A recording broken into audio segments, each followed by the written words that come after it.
SmackDown, how dare you? How dare you not give Alexa Bliss the closing segment on SmackDown? She just became, for the first time ever, the Women's SmackDown Women's Champion. How dare you put her not at the end, but right before the end? I remember when a champion used to be able to celebrate them winning the title at the end with the balloons, the confetti, the explosion of the fireworks. No. What do? You put a stupid match after her. No. This is what you need to do, WWE SmackDown. I'm talking to you, Daniel Bryan. I'm talking to you, Shane McMahon. You honor your champions. You put my girl Alexa Bliss at the end, because she is the next big thing for the women's division on SmackDown. Sure, Becky Lynch came out. She said that she underperformed, that she could beat Alexa Bliss. No. You honor your champion. You put them in at the end of the show. That got me mad this week.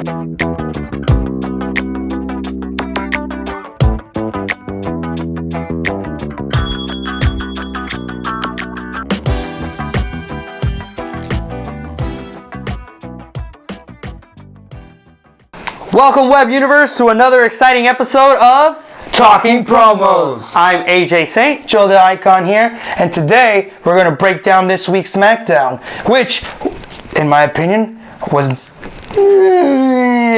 snooze fest, ladies and gentlemen. Okay. As you've seen on my Twitter, I called it Snooze Fest. You know what? Raw wasn't that better anyway. It was better than SmackDown this week. You had 3 hours. Yeah, at least you had 2 hours here.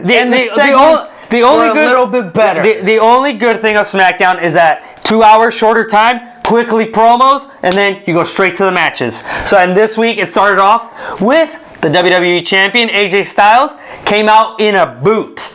In a boot, meaning he injured it at the TLC match. That on the Talking Smack show on WWE Network, James Ellsworth was not going to be able to compete for his WWE title match like he said he was. Okay, and I agree with you. I was kind of upset that we were going to get to see that match, because I thought for a second, I've been preaching all week long, all the other promo videos we've done, that I want to see him wrestle. And this one time that I was like, you know what? We're finally going to get to see him wrestle. And no, WWE took that away from us. But maybe AJ Styles was hurt, AJ. Maybe he was hurt. So, you know what? I'll give him the benefit of the doubt. I like that segment. I mean, JBL is one of the best commentators right now to describe James Ellsworth. I mean, he called him the human slug. The turtle without the shell. That was, I mean, those comments make me laugh. That's, I think, what makes the segment. You as a commentator, for us viewing the product, you know, you want to make it exciting for us and entertaining. The SmackDown announcers are doing the job. Although I do have a little criticism. Why is there 4 people comment? There's 3 people commentating and 1 person who kind of... He brings in his insight every now and then. He says one analytic thing here. I mean, why is Tom Phillips on SmackDown? Why don't you have him on... Don't look at me. I don't know the answer. Why don't they just put him on the 205 segment after SmackDown on the network with Corey Graves? Why not do that? Anyways, so we have the opening segment. But before the opening segment, I just want to say thank you to the followers for answering our Twitter poll, which was, were we actually going to see a James Ellsworth versus AJ Styles match? Thank you to the 13 people who voted, and 7 of you actually said that it was not going to happen. So you guys already knew ahead of time. Well, thanks again, guys, for letting us know what you guys think.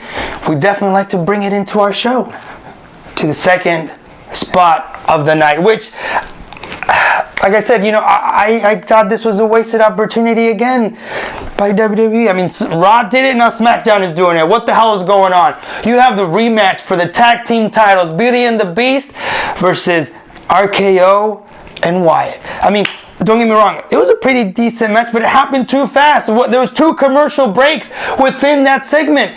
2 commercial breaks. Well, that's the thing. I mean, you get into the match and then commercial break. Get into the commercial break. I mean, You're not even letting the match build intensity. You're not letting it build up for excitement when you cut the excitement because you have to do a commercial break.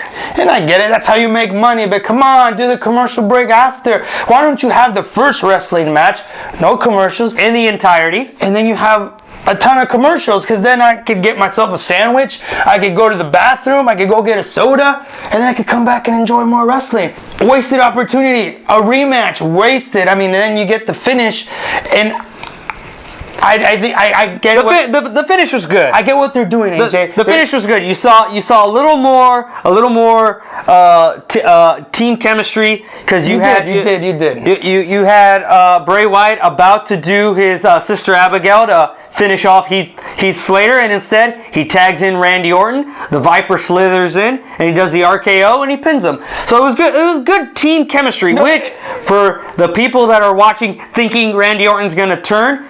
Comment right now. Do you think Randy Orton's going to turn on them? I don't think so. Joe the Icon thinks that Randy Orton is pulling a snake. He is slithering his way into the Wyatts. He's going to get into the hearts of the Wyatts, and then he's going to do the biggest turn on the Wyatts, where I almost feel he might become the leader of the Wyatt family. And then you're going to have Bray Wyatt as the baby face trying to fight off the snake that poisoned his family. I think that's what's going to happen. Well, we're looking too far ahead. We're looking too far ahead. So you got to do this, Sage. You got to look ahead. Let's just be happy that they won the titles, that it wasn't a hot potato with the tag team titles, that the Wyatts and Randy Orton keep the titles for another week. Let's just say it was a hot potato. It's okay. It happens in other sports. Boxing, I don't mind that as long as they get another opportunity. Just don't do. So you want to see Sasha Banks and Charlotte? I was about to say. That's not what I'm saying. saying. I'm saying it's okay. You don't have to do the next. But anyways, did you see what they were doing? They're trying to set up their tag team finishing move. Every tag team needs a finishing move, and they try to set it up there. Kind of poorly. I give it to Heath Slater for doing the best to sell that, because I mean, that to me seems like it's going to take too long in a match. They got to think of something else. They got to think of something. I mean, I like that Sister Abigail to the RKO. Maybe it just needs to be transitioned a little bit. Maybe. I don't know. So then we move on to the next segment. And then you have the Hype Bros versus the Ascension. More storytelling. You're not just seeing one tag team champions. You're not just seeing one tag team match. You're seeing the tag team division. I'm glad that they're finally giving the Hype Bros a little attention that they need. Although the Ascension, to me, could be the next big heel tag team. But I feel the Ascension. Sure. The Hype Bros are another good story, just like Beauty and the Mambies. But the Ascension, they look like a powerhouse team. They look like they could actually be the ones to bring the fight to the Wyatts and Randy Orton. Joe prediction time. Joe prediction time. I have Ascension, heel, the Wyatts, baby. Can you imagine that? WrestleMania. Ascension, heel. So you're telling me in the next 4 months, we're going to see the Wyatt family and Randy Orton. Did you not see the pop they got in the beginning? I mean, that's what's going to happen. It's going to be Ascension. No. And the Wyatt family. I see heel. that match in the future, but I don't see it at WrestleMania. I have to disagree with you. Hype Bros come up with the win. I'm really glad that they got a win, because I would have been really upset if they would have lost, even though I am trying to pray that, the Ascension come up. But I mean, come on, the Hype Bros lose every time. They've been losing. They are known for the middle card team. They are not gonna. They're like the squash tag. They are not gonna go up and actually challenge them and put up a real fight. I'm sorry. I just don't see it. I don't see it. We're gonna move on to Baron Corbin versus Kalisto, and for all the fans that didn't get enough of Baron versus Kalisto in a chairs match, well, now we get to see it in a regular match, which I feel if Kalisto couldn't win in a chairs match, he's got less of a chance to win in a regular single match. My thing is, why are we going to see Baron Corbin versus Kalisto again? He's been getting squished every single match. We get it. Baron Corbin squishes the mosquito of Kalisto. And I like them both. I like Kalisto. But I actually like that they use Kalisto in matches. I like that. But I think it's time to move on with the Baron Corbin. This rivalry has a lot like Rey Mysterio versus Big Show. How many times did we see it? We saw it multiple times. It's just time to move on. And you had the Big Show win some. You had the Big Show win most of them, and then you had Rey Mysterio win a few pay-per-views against them. And I just feel that Baron Corbin versus Kalisto.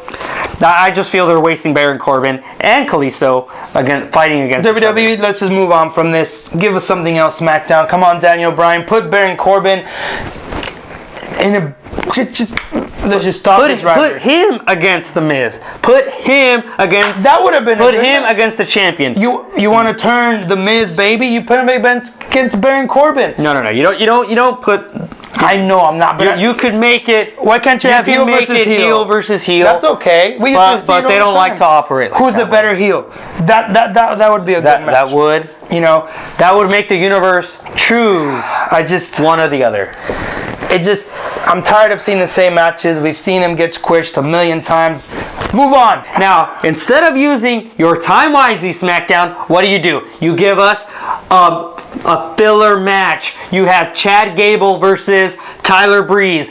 And how did it happen? You had the fashion police of Breezango give 1,000 tickets to American Alpha. Why? Instead, you could have hyped up more your tag team division by having them in a tag team match. Sure, we've seen it happen, but you could start a new movement of tag team, which could give Bray Wyatt and Randy Orton some competition. But no, you had a filler match. I agree. That match, I mean, it was kind of boring, to be honest. And those are two good wrestlers, but to me, it was just kind of boring. It was all over the place. I don't even know how many commercials. Wasted time, not managed correctly. I mean, why not have whoever wins, have a stipulation in that match? Hey, if you win this, you're one step closer to becoming tag team champions. Or to fight for them. Or to fight the Hype Bros, who just beat the Ascension. Why not, come on. Make some sort of tournament. Yeah. Remember those fighting games where you beat someone and then you move up the ladder? Why can't we have that? But like I said, that match to me, I really don't even recall much of it. You could skip that match. If you T-vote it, skip it, nothing really happens, If you didn't see it, you didn't miss much. It didn't alter your SmackDown viewership. It just didn't. I'm sorry. And then we get to the segment of... We get to my promo of the week, which was Alexa Bliss not being the closing segment, but being the slot right before it. And if you saw my promo at the beginning of this, you know why. Because she is the new champion. She deserves the final slot of the day. No, they put her right before it. Sure, it was a good interaction with Becky Lynch coming out and claiming that she could take back her title, and you can see Alexa Bliss saying why she's going to keep her title. But I just feel that she could have closed the show. No, and I agree with you 100%. I mean, we're talking about. I know we've been saying about the women's revolution, but I mean, I didn't want Becky Lynch to win the title, but Alexa Bliss is a badass. She even said it herself. She is the best bitch champion. No, and it is. And I like that. I like that she's bringing that edginess. I mean, she is a very, very sexy woman, and I agree with you. Why not have her close a segment? I mean, the whole Dean Ambrose and the human slug coming out, messing up Dean Ambrose, and the Miz gets to win. I mean, that was a really good match. I mean, one of the highlights. It was good up until James Ellsworth reappeared after not showing up for 2 hours of show. You had him in the beginning. He doesn't interact throughout the whole show, which you think Dean. Okay, James Ellsworth he got the dirty deeds. He's done for the day. He was selling the DDT, what half the roster doesn't do. He sold it. He got hurt. DDT in the middle of the ring. He's hurt. He needs 2 hours to recover. So he finally comes out and he ruins Dean Ambrose's chance. I feel that he was just brought in for a final little comedy segment, a little laughter for the kids that are in attendance. That Intercontinental title match could have boosted up the Miz as a heel, could have boosted up Dean Ambrose as a babyface. It did boost up the Miz as a heel. You had James Ellsworth come out, interact with the referee. Yeah, so because we're going to see Dean Ambrose versus the Human Slug eventually, and I can't wait to see that match. But you're right, I would have rather had seen This is the problem. SmackDown. Why? Because she's the women's champion. The women's champion should not matter no less or no more than the AJ champ. From AJ Saint, Show the icon here. You're watching Talking Promos. Don't forget to subscribe. Send us a like. Send us a comment. Let us know in the comments below. Answer our Twitter polls. If you want us to cut a promo on someone.